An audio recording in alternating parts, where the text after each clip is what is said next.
Pagisa ngwino ako reka mbaze Pagisaba ahantu tuzatangiza umwana wacu itangira ry'amashuri ryageze. Pagisa karame mama Gisa ngwino nkubaze. ashaka nari ngiye kwitegura ngiye ku kazi koko ndi yarangiye ntabwo bizi koko Reka nkubaze gato ntabwo tinda ariko sura cyangwa umbi oya reka nkubaze gatoya ahubwo se Pagisa tuzatangiza umwana wacu ryari ko itangira ry'amashuri rigeze ahubwo se tuzamujyana ku keke? yo ni iki kibazo ufite nagera gutya shere wanjye uzi ubu mwana wacu namuteganyirije ikigo agomba kwigamo turi hari abagabo b'inshuti zanjye dukorana ku kazi bandangiye ikigo bita Hope for Children International School. Kiba hafi aha? Kuko ni hafi hano mu murenge wa Ntarama. Zamuka harya muri ka karitsiye bita Nyarunazi uva ku murenge uzamuke kuri wa muhanda uragenda ugere mu mashuri meza yubatse mu mataba meza y'amahumbezi umva nagezeyo nanjye mpita nkura ingofero ntahari najyana umwana wanjye ikiri Papa Gisabo ngomba kumujyana muri Hope.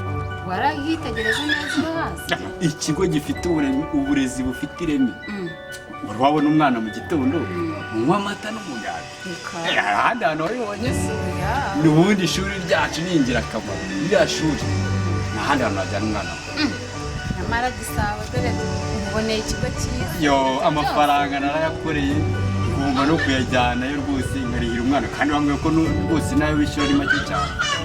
Neza ni make ariko icyo nzi cyo ni make bambwiye ko rwose bitagoye ariko uburyo ahantu bagufatiye umwana neza aba ari ibyo urabona umwana ugera ahantu ivumbi ryamurenze bakamukarabya akinjira mu ishuri asa neza nk'abandi bana buri bana bagenda n'amaguru rwose kuko hari n'imodoka ibatwara nta mwana ujya kwivurunga mu ivumbi. wagira ngo kiri muhe murenge? Umurenge wa Ntarama zamuka muri wa muhanda ugana i Nyarunazi uzamuke mu wundi muhanda uzamuka ugere mu itaba heza cyane hari amahumbezi ndahagukumbuje mva Mama Gisa rwose reka nkubwire urukundo mbakunda ntabwo najyana umwana wanjye ku kigo cyiza nari mfite impungenge ndabakunda 100% n'umwana wanjye rero nawe ngomba kumuraga ikigo kizamugeza ejo hazaza heza kandi wumve ngo rwose ishyizira umutima hamwe wumve utuje umenye ngo umwana wacu aziga ahantu heza cyane.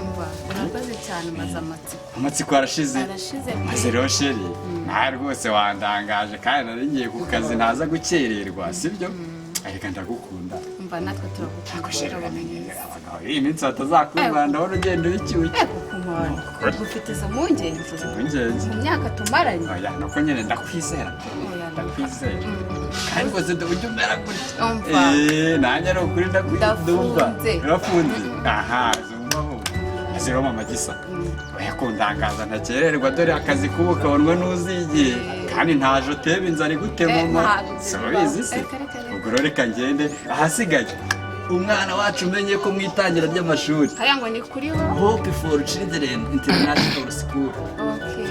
kandi rwose umunsi mwiza cyane kandi ibyiringiro ni ibyo urakoze sawa urakoze.